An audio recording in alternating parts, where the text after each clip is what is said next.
ಮತ್ತೊಮ್ಮೆ ಖುಷಿಯಿಂದ ರಮೇಶ್ ಕಾರ್ಯಕ್ರಮಕ್ಕೆ ನಿಮಗೆಲ್ಲ ಸ್ವಾಗತ. ರಮೇಶ್ ಸರ್, ಈ ನಿಮ್ಮ ಅಚೀವ್ಮೆಂಟ್, ಬುಕ್ ಬರೆದಿರೋದಾಗಿರ್ಬೋದು, ಫಿಲಮ್ ಕೆರಿಯರ್ ಆಗಿರ್ಬೋದು, ನಿಮ್ಮ ಫ್ಯಾಮಿಲಿ ಸಪೋರ್ಟ್ ನಿಮಗೆ ಎಷ್ಟು ಮಟ್ಟಿಗಿದೆ? ಫ್ಯಾಂಟಾಸ್ಟಿಕ್. ಇನ್ಫ್ಯಾಕ್ಟ್ ನಾನು ಈ ಬುಕ್ಕನ್ನು ಡೆಡಿಕೇಟ್ ಮಾಡೋದು ಮೊದಲು ಬರೆದಿದ್ದೀನಿ to my dad and mom. Yes. Because of whom I know not what anger is. ಆ ಥರ ಬೆಳೆಸ್ಬಿಟ್ರು ನಮಗೆ.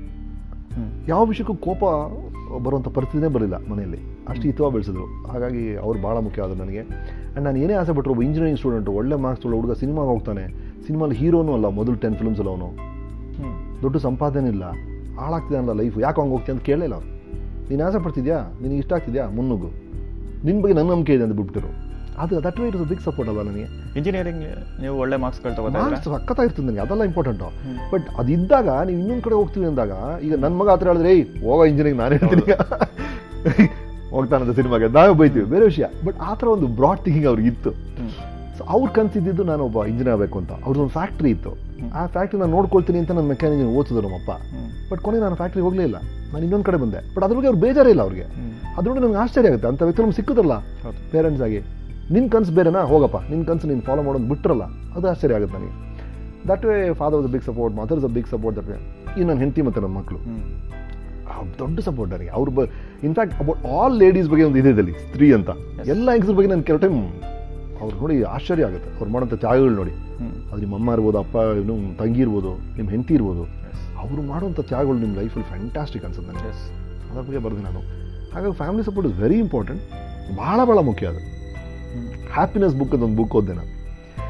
ಅದ್ರಲ್ಲಿ ಮೊದಲನೇ ಸೀಕ್ರೆಟ್ ಏನಾಕಿರ್ ಗೊತ್ತಾ, ನೀವು ಯಾರನ್ನು ಮದುವೆ ಆಗ್ತೀರಾ ಅನ್ನೋದನ್ನ ಬಹಳ ಯೋಚನೆ ಮಾಡಿ ಆ ಒಂದು ನಿರ್ಧಾರದ ಮೇಲೆ ನಿಮ್ಮ 99% ಹ್ಯಾಪಿನೆಸ್ ಮ್ಯಾಟರ್ ಆಗುತ್ತೆ ಅಂತ.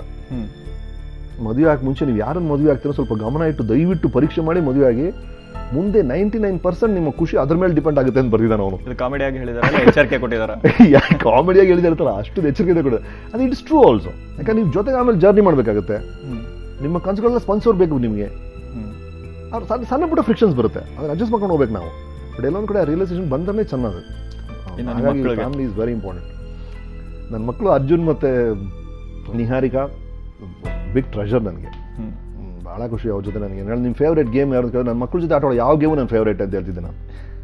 ಅವನ ಜೊತೆ ಒಂದು ಶಟಲ್ ಕಾಕ್ ರೋಡಲ್ಲಿ ಆಡ್ತೀರಿ ನಾವು, ಸೈಲೆಂಟ್ ರೋಡ್ ನಮ್ಮದು, ಯಾರು ಬರಲ್ಲ. ಅವ್ರ ಜೊತೆ ಶಟಲ್ ಕಾಕ್ ಆಡೋದಾಗಲಿ, ಅದು ಇಟ್ಸ್ ಅ ಗ್ರೇಟ್ ಫನ್. ಅವ್ರ ಬಗ್ಗೆ ವಿಷಯಗಳೆಲ್ಲ ಸಣ್ಣ ಸಣ್ಣಗಳು ಇದೆಲ್ಲ ಮಾಡೋಕ್ಕೆಲ್ಲ ಆಗೋದಿಲ್ಲ ಸರ್. ನಾವು ಮನೇಲಿ ಸುಮ್ಮನೆ ಕೂತ್ಕೊಂಡಿರ್ತೀವಿ, ಹಿಂಗೆ ನೋಡ್ತಾ ಇರ್ತೀವಿ, ಮನೇಲಿ ಹೋಗ್ತಾ ಇರ್ತೀವಿ, ಇವ್ರು ಏನೇ ಮಾಡ್ತೀವಿ, ಸುಮ್ಮನೆ ಕೂತೀವಿ ಅವ್ನು ಸೋಫಾಲಿ ಅನಿಸುತ್ತೆ. ಬಟ್ ಆ್ಯಕ್ಚುಲಿ ನಾವು ಕೆಲಸ ಮಾಡ್ತಿದ್ವಿ, ಬುಕ್ ಬರಿತಾ ಇದೀವಿ ಅಂತ ಹೇಳ್ತೀವಿ, ಅವ್ರು ನಂಬೇಕಲ್ಲ. ಸುಮ್ಮನೆ ಕಿಟಕಿ ನೋಡ್ತಾ ಕೂತ್ಕೊಂಡಲ್ಲ ನಮ್ಮ ಗಂಟೆ ಅನ್ಸ್ಬಿಡ್ತಾ ಹೆಂಡತಿಗೆ. ಬಟ್ ಬುಕ್ ಬರಿತಾ ಇದೀನಿ ಹೇಳಕ್ಕ ನಮ್ಮ ರೈಟಿಂಗ್ ಆ ಥರ ಸುಮ್ಮನೆ ಕೂತು ಯೋಚನೆ ಮಾಡ್ದ 1 ಗಂಟೆಗೆ ಕೂತ್ಬಿಟ್ಟು ಏನ್ರಿ ಮಾಡ್ತಾ ಇದ್ರೆ ಅಂದ್ರೆ, ಕೆಲಸ ಮಾಡ್ತೀನಿ ಯಾರು ನಂಬ್ತಾರ ಇಲ್ಲ, ಎದ್ದಾಡ್ರಿ ಕೆಲಸ ಮಾಡಿ ಅಂತ ಹೇಳ್ತಾರೆ. ಬಟ್ ಇವ್ರು ನಮ್ದವ್ರು ಕೆಲಸ ಮಾಡ್ತಿದ್ದಾರೆ ಇವರು ಆ ಥರ. ಏನೋ ಅದೇ ರೀತಿ ಇನ್ನೊಂದು ಇನ್ಸಿಡೆಂಟ್, ಫನ್ನಿ ಇನ್ಸಿಡೆಂಟ್ ಅಂತ ಹೇಳ್ಬೋದು. ನಿಮ್ಮ ಮಗಳ ಬಗ್ಗೆ ಬರ್ತಿದ್ದೀರಾ? ಹೌದು, ಒಂದು ಸ್ಕೇರಿ ಥಿಂಗ್ ಅದು. ನಿಮ್ಮ ಮಗಳು ಮಧ್ಯರಾತ್ರಿ ಎದ್ದು ಕೆಚ್ಕೊಂಡಿದ್ದು, ಅದು ಯಾಕೆ ಬರ್ತೀವಿ ಅಂದ್ರೆ, ಎಲ್ಲದ್ರ ಬಗ್ಗೆ ಎಲ್ರಿಗೂ ಭಯ, ಅನಾವಶ್ಯಕ ಭಯ ಅನ್ಸುತ್ತೆ ನನಗೆ. ಎಲ್ಲದ್ರ ಬಗ್ಗೆನೂ, ಪರೀಕ್ಷೆ ಅಂದರೆ ಭಯ, ಮದುವೆ ಅಂದರೆ ಭಯ, ಭೂತ ಅಂದರೆ ಭಯ, ಪ್ರೇತ ಅಂದರೆ ಭಯ, ಬಾಸನ ಹೋಗಿ ನೋಡ್ಬೇಕು ಅಂದ್ರೆ ಭಯ, ಹೊಸ ಕೆಲಸ ಮಾಡ್ಬೇಕು ಅಂದ್ರೆ ಭಯ.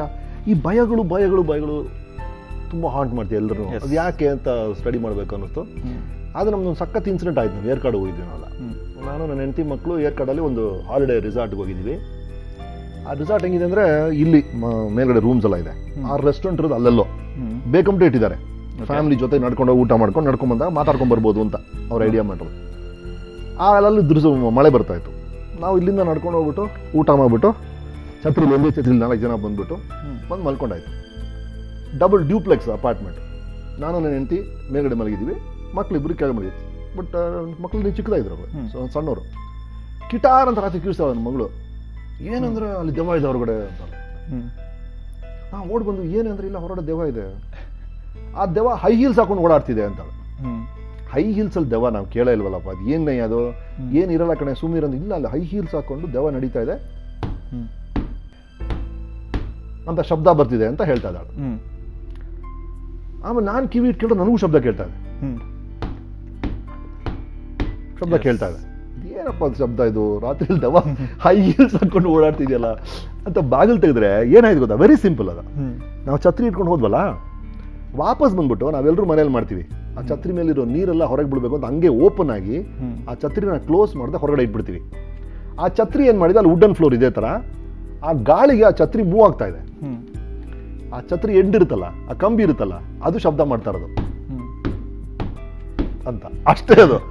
ಅದು ನಿಮ್ಮ ಮೈಂಡ್ ಭ್ರಮಗೆ ಏನ್ ಅನ್ಸುತ್ತೆ ಅಂದ್ರೆ ದೆವ್ವ ದೆವ್ವ ಅದು ಹೈ ಹೀಲ್ಡ್ ಹಾಕೊಂಡು ಓಡಾಡ್ತಿದ್ದೆ ವಾರಿಸ್ಬಿಡುತ್ತೆ.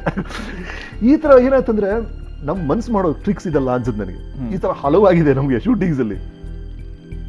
ಕೆಮ್ಮನ್ಗುಂಡಿಯಲ್ಲಿ ಶೂಟಿಂಗ್ ಮಾಡ್ತಾ ಇದ್ವಿ ನಾವು, ಕೆಂಪು ಗುಲಾಬಿ ಎಲ್ಲ. ಅಲ್ಲಿ ಎಲ್ಲ ಉಳ್ಕೊಳಕ್ಕೆ ಹೆದರೋರು, ಯಾಕಂದ್ರೆ ರಾತ್ರಿ ಅಂತ ಬಿಸಿಲು ಹೊಡಿ ದೆವ್ವ ಕೇಳಿಸೋದು. ಎಲ್ಲರೂ ಗುರುವೇ ದೆವ್ವ ಬಿಸಿಲು ಹೊಡಿತಾ ಇದೆ, ನಾನು ಆ ರೂಮಲ್ಲಿ ಮಲಗಲ್ಲ ಅಂತ.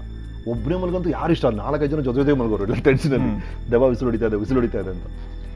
ಆಮೇಲೆ ಏನು ಪ್ರಾಬ್ಲಮ್ ಏನಿಲ್ಲ ಅಲ್ಲಿ. ಅಗೇನ್ ಇಟ್ಸ್ ಅ ವಿಂಡಿ ಪ್ಲೇಸ್, ಅದು ಸಿಕ್ಕಾಬಿಡೆ ವಿಂಡಿ ಪ್ಲೇಸು, ಹಳೇದಾಗ್ಬಿಟ್ಟಿದೆ ಆ ಬಂಗ್ಲಾನೆ, ಟೂರಿಸ್ಟ್ ಬಂಗ್ಲಾನೆ.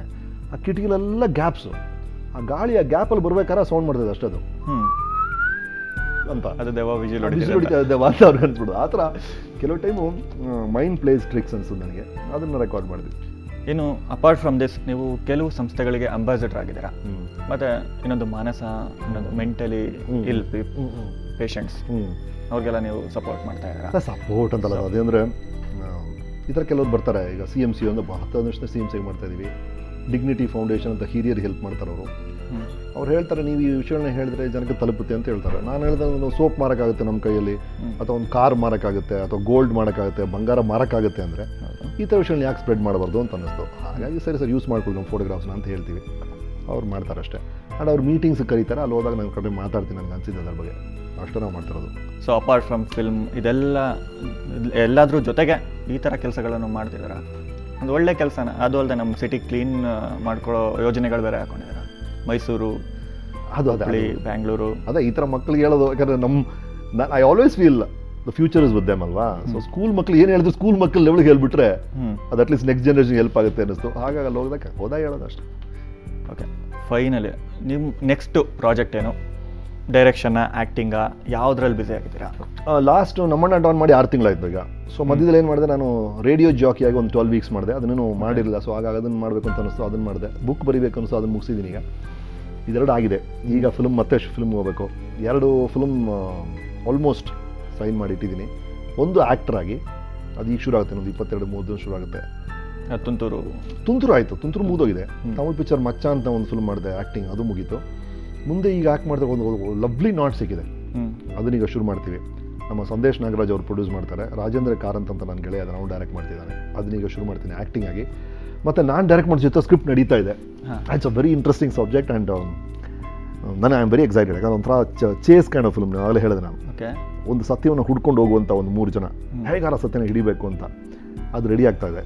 ಅದು ಸ್ಕ್ರಿಪ್ಟ್ ಮುಗಿದು ಸ್ಟಾರ್ಟ್ ಮಾಡೋಕ್ಕೆ ನನಗೆ ಡಿಸೆಂಬರ್ ಆಗ್ಬಿಡ್ಬೋದು ಅನಿಸುತ್ತೆ. ಸೊ ಇದೆರಡು ಯೋಜನೆಗಳಿಗೆ ಯೋಜನೆಗಳಿದೆ. So all the best. ನಿಮ್ಮ ಫ್ಯೂಚರ್ ಡೈರೆಕ್ಷನ್ ಆಗಿರ್ಬೋದು, ಆ್ಯಕ್ಟಿಂಗ್ ಆಗಿರ್ಬೋದು, ಮತ್ತು ಇನ್ನೂ 3 ಬುಕ್ಕು ಬರೋ ಹಂತದಲ್ಲಿದೆ. ಸೊ ಎಲ್ಲದಕ್ಕೂ ನಮ್ಮ ಕಡೆಯಿಂದ ಆಲ್ ದ ಬೆಸ್ಟ್. ಮತ್ತು ನಮ್ಮ ಕಡೆಯಿಂದ ಒಂದು ಚಿಕ್ಕ ಸರ್ಪ್ರೈಸ್ ನಿಮಗೆ. ಇವತ್ತು ಈ ಸುವರ್ಣ ನ್ಯೂಸ್ ಸ್ಟುಡಿಯೋದಲ್ಲಿ ರಮೇಶ್ ಅವರ ಹುಟ್ಟುಹಬ್ಬವನ್ನು ನಾವು ಸೆಲೆಬ್ರೇಟ್ ಮಾಡ್ತಿದ್ದೀವಿ. Ramesh sir, once again many happy returns of the day. Thank you so much. ವಯಸ್ಸು ಹೇಳ್ಬೋದಾ? ದಯವಿಟ್ಟು ಹೇಳಿ. ಒಳ್ಳೆ ಎಗ್ದುಕೊಳ್ಳಾಯಿತು. 1964 ಬಾರ್ನ್ ನಾನು, ಹಾಗಾಗಿ ಮ್ಯಾಥ್ ನೀವೇ ಮಾಡಿಬಿಡಿ. ಮ್ಯಾಥಲ್ಲಿ ನಾನು ವೀಕು. ಎಷ್ಟಾಯ್ತು Ajay? 47. Correct, not bad. Okay. So ನಮ್ಮ ಕಡೆಯಿಂದ ಅದೊಂದು ಚಿಕ್ಕ ಕೇಕು ಕಟ್ ಮಾಡಿ. Thank you. Happy birthday to you. Thank you Ajay.